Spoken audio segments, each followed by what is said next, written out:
Friends, ఈ వీడియోలో 2025లో release అయినటువంటి జలన్ పులంగ్ అనే ఇండోనేషియన్ హర్రర్ మూవీని ఎక్స్ప్లెనేషన్ చూద్దాం. ఇక్కడ జలన్ పులంగ్ అంటే on the way to home అని మీనింగ్ వస్తుంది. మూవీ యొక్క ప్లాట్ ఏంటంటే, ఒక సింగిల్ మదర్ తన పిల్లల్ని సేవ్ చేసుకోవడానికి ఎలాంటి జర్నీ చేసిందనేది మూవీ యొక్క కంప్లీట్ స్టోరీ. మూవీలో మంచి స్టోరీతో పాటు భయపెట్టించే సీన్స్ అయితే ఖచ్చితంగా ఉన్నాయని నేను చెప్తాను. నాకైతే సినిమా లిటరల్ గా నచ్చింది. కాబట్టి మీరు స్కిప్ చేయకుండా చూడండి. లేట్ చేయకుండా ఇప్పుడు వెంటనే వీడియోలోకి వెళ్ళిపోదాం. స్టోరీ 1970 నుంచి మొదలవుతుంది. ఇడా అనే 4 ఏళ్ల చిన్న పాప చనిపోతుంది. దీంతో ఆ చిన్నారి అమ్మ ఎంతో బాధపడుతూ పూర్తిగా కుంగిపోతుంది. ఇక ఆ బాధలో ఆమె ఏం చేస్తుందంటే, ఒక పెద్ద కత్తి తీసుకొని ఫామ్ హౌస్ లో ఉన్నటువంటి గొర్రెలు, మేకలు అన్నిటినీ ఏడుస్తూ చంపేస్తుంది. తర్వాత ఒక పెద్ద ఇంటి ముందుకెళ్తుంది. ఆ ఇంట్లో 3 వ్యక్తులతో కూడినటువంటి ఒక ఫ్యామిలీ ఉంటుంది. ఒక కపుల్, వాళ్ళ కూతురుంది. ఆ రోజు ఆ పాపకి 4వ పుట్టినరోజు జరుగుతుంది. ముగ్గురు చాలా హ్యాపీగా ఉన్నారు. బయట నిల్చున్నటువంటి ఆ అమ్మాయి ఏడుస్తూ వాళ్ళని చూస్తూ ఉంటుంది. ఇక ఆమె వెంటనే ఇంటి ముందున్నటువంటి ఆ పెద్ద చెట్టు మీదికెళ్ళేసి ఉరేసుకొని సూసైడ్ చేసుకుంటుంది. ఇక్కడ నుంచి స్టోరీ 30 ఏళ్ల ముందుకు షిఫ్ట్ అయిపోతుంది.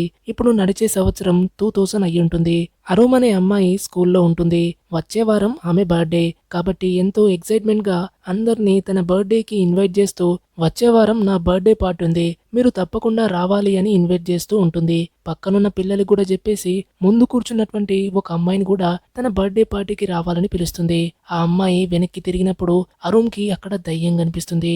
భయంతో వణికిపోతుంది. కానీ మళ్ళీ సరిగ్గా చూస్తే అక్కడుంది ఒక సాధారణ అమ్మాయి మాత్రమే. అయితే అరుణ్ అలా డిఫరెంట్ గా బిహేవ్ చేయడం చూసి అందరూ షాక్ అవుతారు. ఇక్కడ ఏం జరుగుతుంది, ఈ పిల్ల ఎవరిని భయపెడుతుందని అనుకుంటారు. ఇక అరుణ్ మళ్ళీ చూస్తే అక్కడ అదే దయ్యం భయంకరంగా నవ్వుతూ అలాగే చూస్తూ ఉంది. అరుణ్ పానిక్ అయిపోయి అక్కడ ఉన్నటువంటి కంపాస్ ని తీసుకొని దయ్యం మీదకెళ్లి అటాక్ చేస్తుంది. కానీ తీరా చూస్తే అది డైరెక్ట్ గా వెళ్లి ఆ అమ్మాయిపై గుచ్చేస్తుంది. అయ్యో, దయ్యం ఎక్కడికి పోయిందని ఆలోచిస్తూ ఉంటే మళ్ళీ పక్కన ఆ దయ్యం కనిపించడంతో అరుణ్ మళ్ళీ కంపాస్ తీసుకుని మళ్ళీ అటాక్ చేస్తుంది. తీరా చూస్తే అది వెళ్లి మరో అమ్మాయి యొక్క భుజంపై గుచ్చుకుంటుంది. ఇలా అక్కడ ఉన్నటువంటి పిల్లల్లో ఒక్కొక్కరిగా ఆ దయ్యం కనిపించేసరికి అరుణ్ అలాగే కంపాస్ తో అటాక్ చేస్తూ చాలా మందిని గాయపరుస్తుంది. ఈ ఇన్సిడెంట్ తర్వాత అరుణ్ ని స్కూల్ నుంచి రస్టికేట్ చేస్తారు. ఇక school management Arun mother last ని స్కూల్ కి పిలిపిస్తారు. ప్రిన్సిపల్ అక్కడ రక్తంతో తడిసినటువంటి కంపాస్ ని చూపిస్తూ, మేమిప్పుడు పోలీస్ కేసు చేయట్లేదు, కానీ మీ కూతుర్ని స్కూల్ నుంచి తీసేస్తున్నామని అంటుంది. లాస్ట్ ని ఏం మాట్లాడకుండా తన కూతుర్ని అక్కడి నుంచి తీసుకుని వెళ్తుంది. స్కూల్లో నుంచి వెళ్తూ ఉంటే స్కూల్ పిల్లలు అంటారు, ఈ అమ్మాయిని తీసేసి మంచి పని చేశారు, ఒక పిచ్చి పిల్ల అని అంటూ ఉంటారు. లాస్ట్ ని అరుణ్ ని తీసుకొని పెద్ద కూతురైనటువంటి లియా దగ్గరికి వెళ్తుంది. ఇక్కడ లియా లాస్ట్ ని యొక్క బయాలజికల్ మదర్ కాదు, లియాని అడాప్ట్ చేసుకొని ఉంటుంది.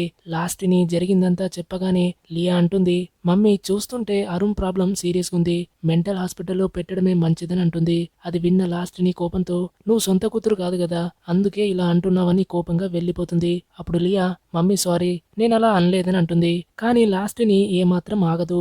ఇక కార్లో డ్రైవ్ చేసుకుంటూ రోడ్ మీద వెళ్తుంటే అరుణ్ అంటుంది, అక్కడ ఏమంటుందని అడుగుతుంది.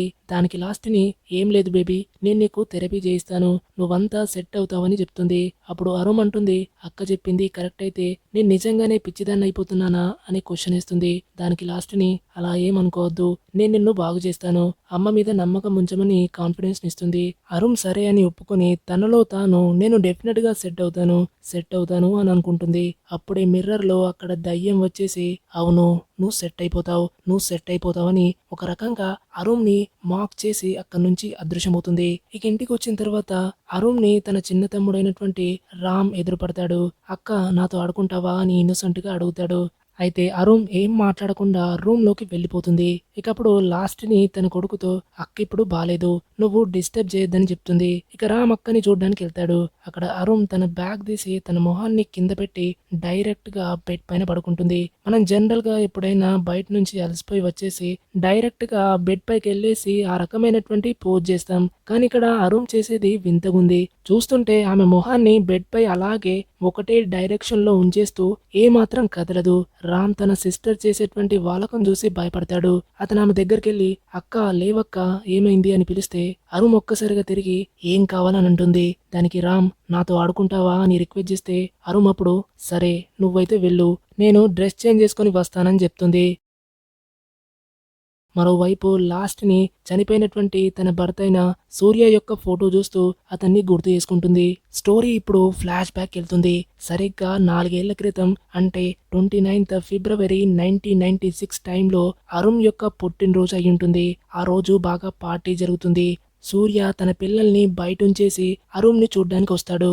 ఒక్కసారిగా అరుణ్ వెనక్కి తిరిగి చూస్తే ఆమె కత్తితో వెంటనే సూర్య యొక్క గొంతుని చీల్చేస్తుంది. ఆమె మొహం చూస్తే పూర్తిగా ఒక దయ్యంలా మారిపోతుంది. సూర్య ఇక్కడ నా కూతుర్ని ఒక దయ్యం ఆవహించిందని అర్థం చేసుకుంటాడు. ఇక అరుణ్ మళ్ళీ అటాక్ చేయడానికి వస్తుంది. కానీ సూర్య తన కూతుర్ని ఆపేసి కత్తిని లాగేసుకుంటాడు. అంతలో అక్కడికి లాస్ట్ని వచ్చి చూస్తే అక్కడ సూర్య గాయపడి ఉన్నాడు. అరుమేమో నార్మల్ గా ఉంది. సూర్య చనిపోతూ మన కూతురుపై శాపం పడింది, దాన్ని నువ్వు వెంటనే తొలగించాలి, అది చేయడానికి నేనంతా కూడా ఒక డైరీలో రాసుంచానని చెప్పేసి చనిపోతాడు. ఈ ఇన్సిడెంట్ జరిగి 4 ఏళ్ళు అయిపోయింది. కానీ లాస్ట్ని ఇంకా ఆ డైరీలో ఏముందో కూడా కనీసం ఓపెన్ చేసి కూడా చదవలేదు. సూర్య చెప్పినట్టు అరుణ్ మీద ఒక శాపం ఉంది. ప్రతి 4 ఏళ్లకొకసారి అంటే లీప్ ఇయర్ లో 29th ఫిబ్రవరిన శాపం అనేది యాక్టివ్ అవుతుంది. నిజానికి లాస్ట్ని ఈ దయ్యాలు శాపాలు అనేది నమ్మేది కాదు. అరుణ్కి ఒక సైకలాజికల్ ప్రాబ్లం ఉందని అనుకుంది. గడిచిన 4 ఏళ్లు చూస్తే అరుణ్ నార్మల్ గానే ఉంది కాబట్టి డైరీని ఏం చూడలేదు. కానీ ఈసారి మళ్ళీ బర్త్డే దగ్గర పడుతుంటే అరుణ్ వింతగా బిహేవ్ చేస్తుంది. ఇక లాస్ట్నికి డౌట్ వచ్చి డైరీ ఓపెన్ చేస్తుంది. అందులో 2-3 మెంబర్స్ షేమన్ల యొక్క పేర్లతో పాటు అరుణ్ బర్త్డే రాకముందే ట్రీట్మెంట్ చేయించు, లేకపోతే శాపం పూర్తిగా యాక్టివ్ అయిపోతుంది, అప్పుడు ఎవరు కూడా ఏం చేయలేరని ఆ డైరీలో రాసింది. బయటేమో అరుణ్ రామ్ తో ఆడుకుంది. క్యారసోల్ స్పిన్నింగ్ చైర్స్ లో రామ్ ని చుట్టూ తిప్పుతూ ఉంటుంది. చిన్నప్పుడు అందరు దీన్ని ఆడుకునే ఉంటారు. ఒక 2 రౌండ్లు కూర్చొని తిరిగితే బుర్ర మొత్తం గిర్రుమని తిరిగేది. అయితే ఇక్కడ ఒక్కసారిగా ఏదో ఒక పవర్ వచ్చేసి అరుణ్ ని ఆవహిస్తుంది. దాంతో పిచ్చిగా ఫుల్ స్పీడ్ లో దాన్ని ఊపేస్తుంటుంది.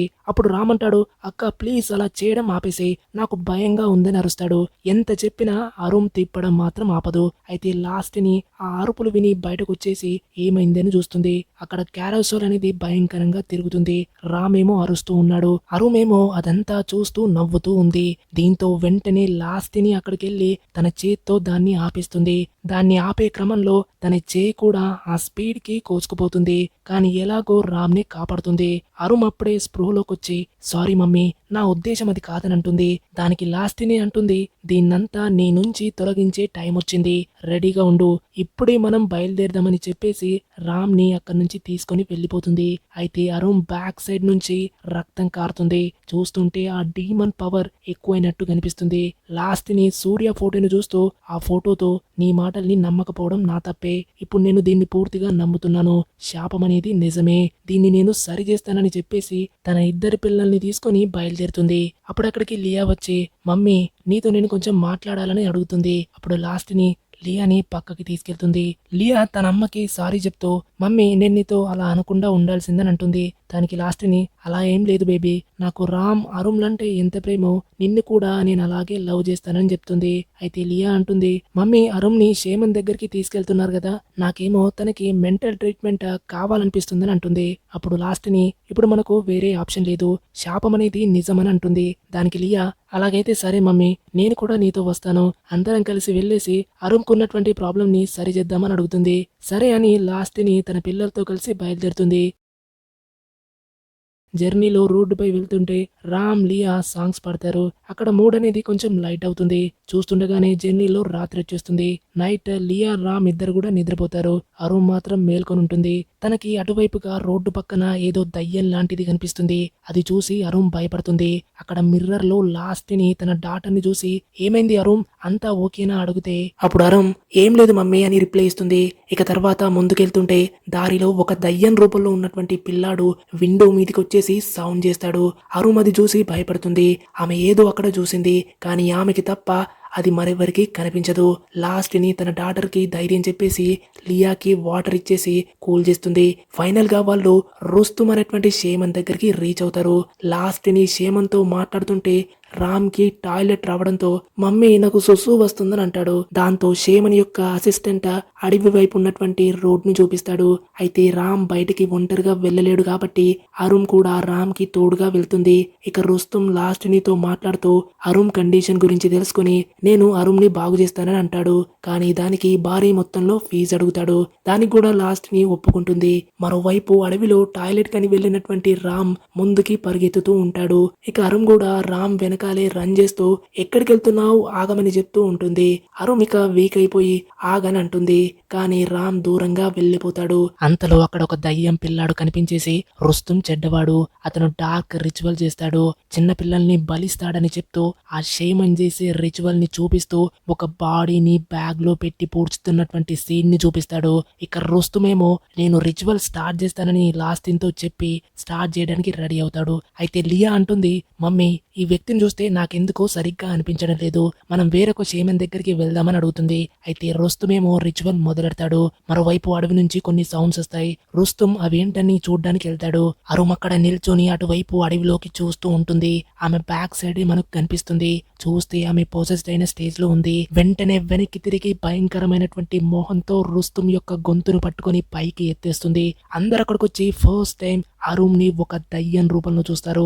ఆ దయ్యం అంటుంది, వీడు నాకంటే పెద్ద రాక్షసుడు, ఇప్పుడు వీడు కూడా పోతాడని అంటుంది. అప్పుడు లాస్ట్ ని అతన్ని వదిలేమని అడిగితే ఆ దయ్యం అతన్ని చెట్టుకేసి కొట్టేయడంతో చెట్టుకున్నటువంటి బెరడనేది డైరెక్ట్ గా అతని బాడీలోకి దూసుకుపోయి రుస్తుం చనిపోతాడు. ఇక అరుణ్ అతన్ని చంపేసి అక్కడే స్పృహ కోల్పోతుంది. లాస్ట్ ని అరుణ్ ని కారులో ఎక్కించుకొని మరో షేమన్ దగ్గరికి తీసుకెళ్తుంది. ఇక జర్నీ చేస్తుంటే సరిగ్గా ఒక రోజు అయిపోతుంది. డేట్ ఇప్పుడు 25కి వస్తుంది. ఇంకా అరుణ్ బర్త్డే రావడానికి 4 days మాత్రమే మిగిలిన్నాయి. ఈసారి లాస్ట్ ని రుహానా అనేటువంటి మరో షేమన్ దగ్గరికి వెళ్తుంది. ఇక ఆమె రిచువల్ చేసి ఈ శాపం ఎంతో పాతది, ఈ శాపం అనేది నీ ఫ్యామిలీతో ముడిపడి ఉందని చెప్తూ లాస్ట్ ని కళ్ళు క్లోజ్ చేసి ఆమె గతాన్ని ఒకసారి గుర్తు చేసుకోమంటుంది. చెప్పినట్టుగానే లాస్ట్ ని తన గతాన్ని గుర్తు చేసుకోవడానికి ట్రై చేస్తుంటే మనకు మూవీ స్టార్ట్ అయిన సీన్ లో ఆ ఇంట్లో ఉన్నటువంటి పాప లాస్ట్ ని అయి ఉంటుంది. ఆ కపుల్ ఆమె పేరెంట్స్, బయట ఉన్నటువంటి ఆ అమ్మాయి మార్సిన, ఇడా ఏమో ఆమె యొక్క కూతురు.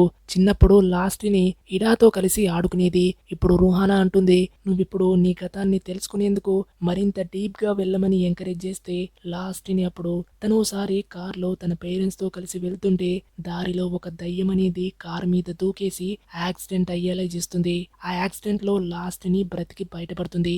కానీ ఆమె పేరెంట్స్ చనిపోతారు. అయితే ప్రమాదం నుంచి కాపాడుతూ ఒక వ్యక్తి ఆమెను అక్కడి నుంచి తీసుకెళ్తాడు. ఈ యాక్సిడెంట్ వల్ల అరుణ్ కి మెమరీ కొంచెం లాస్ అయ్యి ఉంటుంది. అక్కడే షేమన్ రుహానా అంటుంది, మీకు కనిపించినటువంటి ఆ దయ్యం ఎవరో కాదు, మార్సినా. ఆమెనే ఆ చెట్టు మీద ఊరేసుకొని చనిపోయిందని చెప్తుంది. కానీ మార్సినా అలా ఎందుకు చేసింది అంటే అది మనకు తర్వాత తెలుస్తుంది. మరోవైపు అరుణ్ ని బయట కట్టేసి ఉంచారు. అక్కడ అరుణ్ రామ్ తో, చిన్న నాకు నొప్పిగా ఉందిరా, ఈ కట్లని తొందరగా విప్పురా అని బాధతో అడుగుతుంది. దానికి రామ్, లేదు మమ్మీ అలా చేయొద్దని చెప్పిందని రిప్లై ఇస్తే అంతలో మార్సిన దయ్యం వచ్చేసి, రామ్ నువ్వు ఒక మంచి తమ్ముడువైతే వెంటనే అక్కని కాపాడమని ప్రేరేపిస్తుంది. దీంతో రామ్ ఆ కట్లని విప్పేస్తాడు. కట్లు విప్పిన వెంటనే అరుణ్ ను పొజెస్ చేసినటువంటి ఆ దయ్యం రామ్ ని భయపెడుతుంది. దీంతో అది చూసి రామ్ అరుస్తూ కింద పడిపోతాడు. లాస్ట్ ని అది విని అక్కడికొచ్చి రామ్ ని దగ్గరికి తీసుకుంటుంది. ఇక పొజెస్డ్ అయినటువంటి అరుణ్ ఒక వ్యక్తి యొక్క గొంతుని గట్టిగా పిసికి చంపేస్తుంది. అంతలో రుహానా అక్కడికొచ్చి ఆపడానికి ట్రై చేస్తుంది. అయితే అరుణ్ తన పళ్ళతో ఆమె 2 వేళ్ళని కొరికేసి బయటకి రన్ చేస్తుంది. బయటకి వెళ్తూ వెళ్తూ ఒక గ్లాస్ వేస్ ని తీసుకొని రోడ్డు మధ్యలో ఆగి లాస్ట్ ని లియా ముందు ఆ గ్లాస్ వేస్ ని బ్రేక్ చేస్తుంది. ఆ పగిలిపోయినటువంటి గ్లాస్ ముక్కల మీద నడుచుకుంటూ పారిపోతుంది. దాంతో ఆమె కాళ్ళ నుంచి రక్తం గారుతుంది. రోడ్డు మధ్యలోకి వెళ్ళేసి లాస్ట్ ని లియా వైపు తిరిగి పెద్దగా తన నోరుని ఓపెన్ చేసి అలాగే చూయిస్తూ ఉంటుంది. అయితే వెనకాల ఒక ట్రక్ వస్తుంది. అక్కడ ఉన్నటువంటి అందరూ అరుణ్ రోడ్డు నుంచి పక్కకి జరగమని రిక్వెస్ట్ చేస్తారు. కానీ అరుణ్ ఆ వెహికల్ వచ్చిన వెంటనే తన తలని డైరెక్ట్ గా ఆ వ్యాన్ యొక్క మిర్రర్ పైకేసి కొట్టేస్తుంది. దీంతో ఆమె స్పృహ కోల్పోతుంది. ఇక లాస్ట్ ని లియా ఆమెని చూడ్డానికి పరిగెత్తుకుంటూ వెళ్తారు. చుట్టుపక్కల వాళ్ళు కూడా హెల్ప్ కోసం వస్తారు. ఇవన్నీ జరిగిన తర్వాత రుహానా అసిస్టెంట్ అరుణ్ కు ఒక పెండెంట్ పెట్టేస్తుంది. ఇది టెంపరీగా ప్రొటెక్ట్ చేస్తుంది. కానీ బర్త్డే రోజు ముందు వరకు మాత్రమే ఇది పనిచేస్తుంది. ఇంకా బర్త్డే రోజు అయితే మార్సినా చాలా పవర్ఫుల్ అవుతుంది. అప్పుడు ఈ పెండెంట్ అనేది ఏమాత్రం పనిచేయదని చెప్తుంది. అయితే ఈ పెండెంట్ పవర్తో మరో హెల్ప్ కూడా ఉంటుంది. లాస్ట్ని మెమరీలను రికవరీ చేయడంలో కూడా హెల్ప్ చేస్తుంది. తర్వాత రుహానా అసిస్టెంట్ అంటుంది, నేను ఇంతే చేయగలను, ఇంతకంటే ఎక్కువ నేనేం చేయలేనని చెప్తుంది. ఇప్పుడు సూర్య డైరీలో 3 షేమన్ల పేర్లు మాత్రమే ఉన్నాయి. వాటిలో 2ని ఆల్రెడీ ట్రై చేశారు. ఇప్పుడు అరుణ్ని 3వ షేమన్ దగ్గరికి తీసుకువెళ్లడం మిగిలింది కాబట్టి అక్కడికే వెళ్ళాలి. కానీ అది చాలా దూరంలో ఉంది. ఎంతో లాంగ్ డిస్టెన్స్ జర్నీ చేస్తూ రోడ్డు మీద ఒక ప్లేస్ దగ్గర ఆగి అందరూ కూడా నిద్రపోతారు. అప్పుడు అరుణ్ యొక్క కళ్ళు ఓపెన్ అవుతాయి. బయట తన డాడ్ యొక్క ఆత్మ ఎవరితోనూ మాట్లాడకుండా అక్కడే నిలబడి అక్కడి నుంచి మెల్లిగా స్మైల్ చేసుకుంటూ వెళ్ళిపోతాడు. డాడ్ ను సడన్ గా చూసి అరుణ్ ఎమోషనల్ అవుతుంది. వెంటనే కార్ నుంచి దిగి తన డాడ్ వెళ్ళినటువంటి సైడ్ కి పరిగెత్తుతూ ఉంటుంది. అప్పుడే ఆమెకు ఆ విజన్ వస్తుంది. తన డాడ్ మీద ఒక కత్తితో అటాక్ చేస్తున్నటువంటి సీన్ కనిపిస్తుంది. నెక్స్ట్ మూమెంట్ లోనే ఆమె భయంతో నిద్ర నుంచి మేల్కొంటుంది. నిజానికి ఇప్పటిదాకా ఆమెకే తెలీదు తానే స్వయంగా తన డాడ్ ని చంపాననే విషయం తెలీదు. ఎందుకంటే ఆమె అప్పుడు పొసెస్డ్ అయి ఉంది. కానీ మాసిన దయ్యం ఆ డ్రీమ్స్ ద్వారా జరిగిందంతా చూపించి అరుణ్ ని బాధ పెట్టడానికి ట్రై చేస్తుంది. ఇప్పుడు అరుణ్ నిజంగానే బాధపడుతుంది. డాడ్ ని నేనే చంపేశాను, నా వల్లే అదంతా జరిగింది, నేనొక హంతకురాలని అంటూ ఉంటుంది. లాస్ట్ ని ఏదో ఒకలా తన డాటర్ ను కూల్ చేస్తుంది. ఇక వాళ్ళు థర్డ్ షేమనైనటువంటి ద్రజత్ దగ్గరికి వచ్చేస్తారు.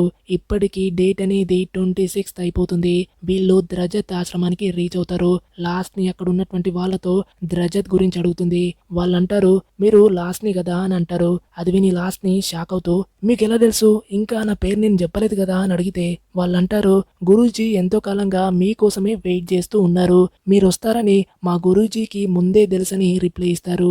ఇక ద్రజత్ ని కలిసిన తర్వాత అతను కూడా అదే చెప్తూ, నేను నీకోసం ఎన్నో సంవత్సరాలుగా ఎదురు చూస్తున్నాను, నువ్వేమో ఇప్పుడొచ్చావని అంటాడు. దానికి లాస్ట్ ని సారీ, మొదట్లో నేను ఈ విషయాల్లో కొంచెం నమ్మేదాన్ని కాదని అంటుంది. దానికి ద్రజత్, నీ భర్తతో నేను అరుణ్ ని ఈ శాపం నుంచి విముక్తి చేస్తానని ప్రామిస్ ఇచ్చా, దానికోసం అన్ని ఏర్పాట్లు పూర్తి చేసుకొని రెడీగా ఉన్నాను. అయితే నువ్వు ఇక్కడికి రావడంలో చాలా లేట్ చేసావు. మన దగ్గర 2 రోజులు మాత్రమే మిగిలున్నాయి. ఇప్పుడు కనుక మార్సినాను ఆపకపోతే 2 days తర్వాత ఆ శైతాన్ అరుణ్ యొక్క శరీరాన్ని పూర్తిగా ఆక్రమించుకుంటుంది. అప్పుడు ఆ శైతాన్ని చంపడానికి ఆ హోస్ట్ ని అంటే అరుణ్ ని చంపాల్సి వస్తుందని షేమన్ అంటాడు. ఇది విని లాస్ట్ ని భయపడుతూ, లేదు లేదు, నా కూతురికి ఏం కాకూడదని రిక్వెస్ట్ చేస్తుంది. అప్పుడు ద్రజత్ అంటాడు, నువ్వేం భయపడకు, నీ కూతురిని నేను చనిపోనివ్వనని కాన్ఫిడెన్స్ ఇస్తాడు. తర్వాత రిచువల్ మొదలవుతుంది. అరుణ్ కి ఒక పెద్ద నైట్ డ్రెస్ వేసేసి తీసుకొచ్చి గ్రౌండ్ మధ్యలో కూర్చోబెడతారు. ద్రజత్ ఒక కేజ్ పెట్టేసి వైట్ బట్టతో దాన్ని కప్పేస్తాడు. అక్కడ లాస్ట్ ని నిలబడి అదంతా చూస్తుంది. లియా కూడా అదే రకమైనటువంటి డ్రెస్ వేసుకొని తన మదర్ దగ్గరకు వచ్చేసి నిలబడి ఉంటుంది. అది చూసినటువంటి లియా మదర్ అంటుంది, అరే నువ్వెందుకు ఇది వేసుకున్నావు అని అడుగుతుంది. దానికి లియా, నాకేం తెలీదు, వీళ్ళు ఇది వేసుకోమని ఇచ్చారు, అందుకే నేను వేసుకున్నా అని రిప్లై ఇస్తుంది. ఇక రిచువల్ మొదలైనప్పుడు లియాకు సడన్ గా ఏదో అవుతుంది. ఆమె నోటి నుంచి బ్లాక్ లిక్విడ్ బయటకు వస్తుంది. ఇది చూసి లాస్ట్ ని భయపడుతుంది. ఇదంతా ఏంటి, ఇప్పుడు నా రెండో కూతురికి ఏమైంది అని ఏడుస్తూ ఉంటుంది. అక్కడే ద్రజత్ ఒక షాకింగ్ విషయాన్ని రివీల్ చేస్తాడు. అరుణ్ లోపల ఉన్నటువంటి దయ్యాన్ని తీసేసి లియా శరీరంలోకి పెడుతున్నాను. ఇదే అరుణ్ ని కాపాడడానికి మిగిలినటువంటి ఏకైక మార్గం. ఇదే నాకు నీ భర్తకు మధ్య జరిగినటువంటి డీల్. ఈ అమ్మాయి ఉంది కదా, అంటే లియాని అడాప్ట్ చేసుకోవడం కూడా దీనికోసమే. కానీ నువ్వు ఇక్కడికి రావడంలో లేట్ చేసావు కాబట్టి లియా ఇంత పెద్దదైపోయిందని అసలు విషయాన్ని చెప్తాడు. అంటే ద్రజత్ పర్స్పెక్టివ్ లో లియా కేవలం బలివ్వడానికి ఒక బకరా మాత్రమే. లాస్ట్ ని లియాని ఎంతో ప్రేమతో అడాప్ట్ చేసుకుంది కాబట్టి లియా కూడా లాస్ట్ నికి తన సొంత పిల్లలతో సమానం గనక ఆమె ఈ పనిని క్లియర్ గా వద్దని చెప్తూ ఒక కూతుర్ని కాపాడుకోవడానికి నేను ఇంకొక కూతుర్ని చనిపోనివ్వనని చెప్పేసి రిచువల్ ని అడ్డుకుంటుంది. దాంతో అక్కడ కన్ఫ్యూజన్ అవుతుంది. ఇక మెల్లిగా ద్రజత్ అక్కడ ఉన్నటువంటి బుట్టని తీసేసి చూస్తాడు. తీరా చూస్తే దాంట్లో ఏం లేదు, అంతా డొల్లా ఖాళీగా ఉంది. అయితే దయ్యం అరుణ్తో పాటు అక్కడి నుంచి అదృశ్యమైంది. ఇక కొద్దిసేపట్లోనే ఆ డీమన్ ఒక్కొక్కరిగా ఆ షేమన్ యొక్క మనుషుల్ని చంపేస్తుంది. శవాలన్నీ అక్కడ కుప్పలుగా పడుంటాయి. ఫైనల్ గా ద్రజత్ ని కూడా చంపేస్తుంది. చెప్పాలంటే అక్కడ ఒక భయంకరమైనటువంటి మర్డర్స్ జరిగిపోతాయి. అంతలో అరుణ్ కి స్పృహ వచ్చిన తర్వాత తానే అందరినీ చంపానని తెలుసుకుని ఏడవడం స్టార్ట్ చేస్తూ, నేనొక హంతకురాల్ని, అందరినీ నేనే చంపాను, సొంత నాన్నని కూడా నేనే చంపానని అంటుంది. ఇక లాస్ట్ ని ఆమెను ఓదార్చి చేసి కార్లో కూర్చోబెట్టి అక్కడి నుంచి బయలుదేరుతుంది. అయితే అక్కడి నుంచి అయితే వెళ్ళిపోతుంది. కానీ ఇప్పుడు ఎక్కడికి వెళ్ళాలి, ఎటు వెళ్ళాలి? ఫైనల్ గా హోప్ ఉన్నటువంటి ఒకే ఒక్క మనిషి అయిన ద్రజత్ ఇప్పుడు చనిపోయాడు. అంతా ముగిసిపోయింది. పాపం ఈ లాస్ట్ని ఇప్పుడు ఎక్కడికి వెళ్తుంది? ఆమె కూడా అదే విషయం ఆలోచిస్తూ ఉంటుంది. అప్పుడు ఆమె ఫోకస్ కారులో వేలాడుతున్నటువంటి తన తాతయ్య లాకెట్ మీద పడుతుంది. తర్వాత ఆమెకి ఏదో ఒక విషయం గుర్తుకొస్తుంది. అయితే తన పేరెంట్స్ చనిపోయినప్పుడు గ్రాండ్ పేరెంట్స్ ఆమెను తమతో పాటు తీసుకెళ్లారు. వాళ్ళే ఆమెను పెంచి పెద్ద చేశారు. ఇప్పుడు లాస్ట్ ని ఇల్లు అంటే ఆమె ఫాదర్ యొక్క ఇల్లుతో పాటు దాన్ని సరిగ్గా చూసుకునేటువంటి బాధ్యత సుభాగర్ కి అప్పగించుంటారు. అతను అక్కడ ఒక డ్రైవర్ గా పనిచేస్తాడు. ఇంటి తాళం చెవులు కూడా తాతయ్య లాస్ట్ నికి ఇచ్చాడు. ఆ కీస్ ఇప్పుడు తాతయ్య ఫోటోలో ఉన్నటువంటి లాకెట్ లోపల పెట్టుంటాడు. ఇప్పుడు ఆమెకు అంతా అర్థమవుతుంది. తనకి ఎక్కడికి వెళ్లాలో తెలిసిపోతుంది. ఇక ఆమె తన ఇంటికి వెళ్తుంది. అయితే ఇప్పటికే 28th డేట్ అనేది అయిపోయింది.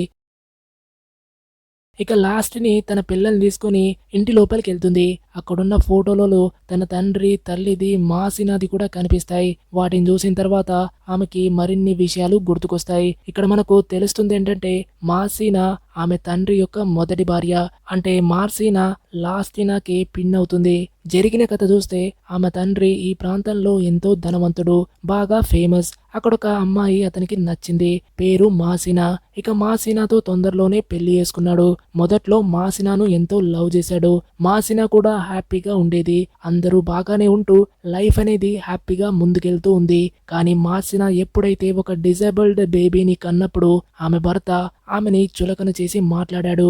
ఆ బేబీకి చేతులు కాళ్ళు సరిగ్గా లేవు. అతని దాన్ని అంగీకరించలేదు. మాసినాకి ఎన్నో చెడు మాటలు అన్నాడు. నాకు ఈ విషయం ముందే తెలిస్తే నీలాంటి జీన్స్ ఉన్నటువంటి అమ్మాయిని పెళ్లి చేసుకునేవాన్నే కాదు. ఇప్పుడు చూడు ఇలాంటి బేబీని కన్నావని అంటాడు. ఆ తర్వాత వెంటనే అతను మరో అమ్మాయిని పెళ్లి చేసుకున్నాడు. ఇక ఆ సెకండ్ వైఫ్ కన్నటువంటి బేబీ పూర్తిగా హెల్దీగా ఉంది. అదే బేబీ లాస్టిని అయ్యుంటుంది.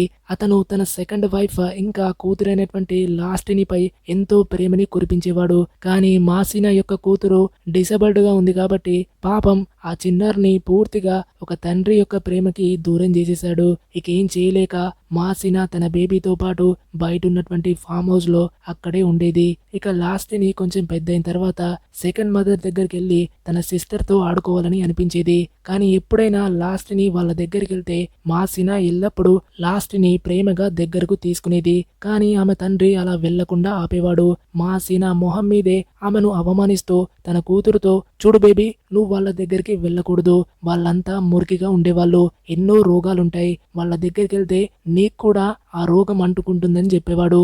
ఈ విధంగా మాసినా యొక్క జీవితాన్ని అతను పూర్తిగా ఒక నరకంలా మార్చేశాడు. పాపం మాసినా ఏం చేయలేక సైలెంట్ గా అంతా చూస్తూ భరించింది. ఒంటరిగా డిజీజ్ వచ్చినటువంటి తన కూతుర్ని చూసుకుంటూ ఉండేది. కానీ ఆమె భర్త వాళ్ళ డాటర్ అయినటువంటి ఇడా ట్రీట్మెంట్ లో కనీసం ఎలాంటి చిన్న హెల్ప్ కూడా చేయలేదు. దీంతో ఆ పాపకున్నటువంటి జబ్బనేది మరింత ఎక్కువడంతో పాపం ఇడా చనిపోయింది.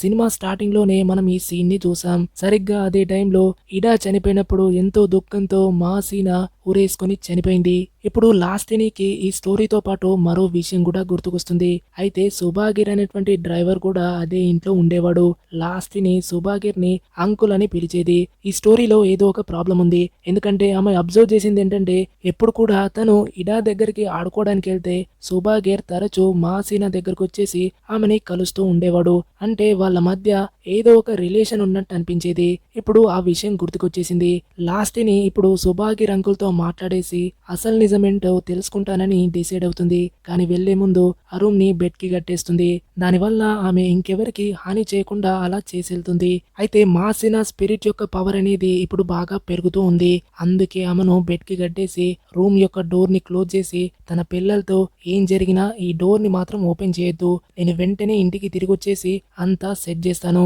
మీరు టెన్షన్ అవ్వకుండా ఉండండి అని చెప్పేసి వెళ్ళిపోతుంది. ఇక చుట్టుపక్కల వాళ్ళ దగ్గర నుంచి సుభాగిరి యొక్క అడ్రస్ ని తెలుసుకొని సుభాగిరి ఇంటికి వెళ్తుంది. ఇప్పుడు ఆయన బాగా ముసలైపోయాడు. అక్కడికి వెళ్ళి లాస్ట్ని సుభాగిరితో డైరెక్ట్ గా నా పేరెంట్స్ చనిపోవడానికి కారణం నువ్వే కదా. యాక్సిడెంట్ జరిగిన రోజు నేను నిన్న అక్కడ చూశాను. నాకు ఇప్పుడు అంతా గుర్తుకొచ్చింది. ఆ రోజు నన్ను యాక్సిడెంట్ అయిన ప్లేస్ నుంచి తీసుకెళ్ళింది నువ్వే అని అంటుంది.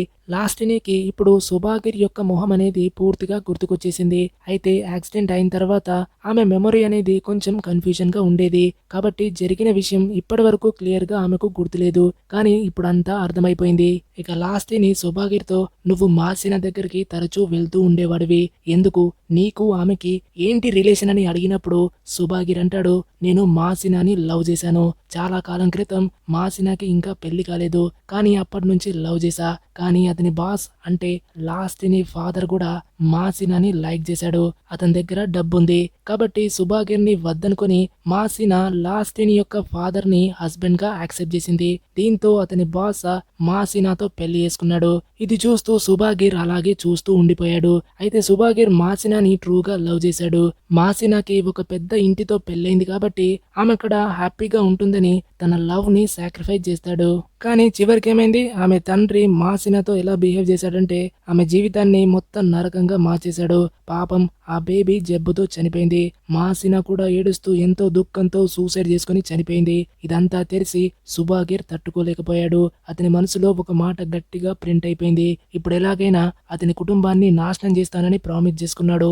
సుభాగిర్ డ్రైవింగ్ చేసేవాడు, అయినా కూడా తంత్ర విద్యలు, చేతబడి వంటి వాటి గురించి బాగా తెలుసు. ఆ తర్వాత లాస్టిని యొక్క ఫాదర్ అతని మొత్తం ఫ్యామిలీ మీద ఎంతో భయంకరమైనటువంటి చేతబడి చేశాడు. ఎంతలా అంటే ఎవరినైనా నాశనం చేయడానికి వీలుగా, చెప్పాలంటే వాళ్ళని చంపడానికి మామూలుగా ఏదైనా ఎంటిటీని పిలిచి చంపాలనుకున్న వాళ్ళ మీద ఏదైనా దయ్యం గాని జిన్ని గాని వదిలేస్తారు కదా, కానీ సుభాగిర్ అలా ఎవరిని పిలవకుండా డైరెక్ట్ గా మాసిన ఆత్మనే సమన్ చేశాడు. ఎందుకంటే ప్రతీకారం కోసం మాసిన ఆత్మ కూడా ఎంతో తపిస్తూ ఉంటుంది కాబట్టి అలానే చేసుంటాడు. దీంతో మాసిన ఒక భయానక రూపంలో దయ్యంగా తిరిగి వచ్చేస్తుంది. ఇప్పుడు ఇన్నోసెంట్ గా ఉండడానికి ఆమె మార్చిన ఏం కాదు.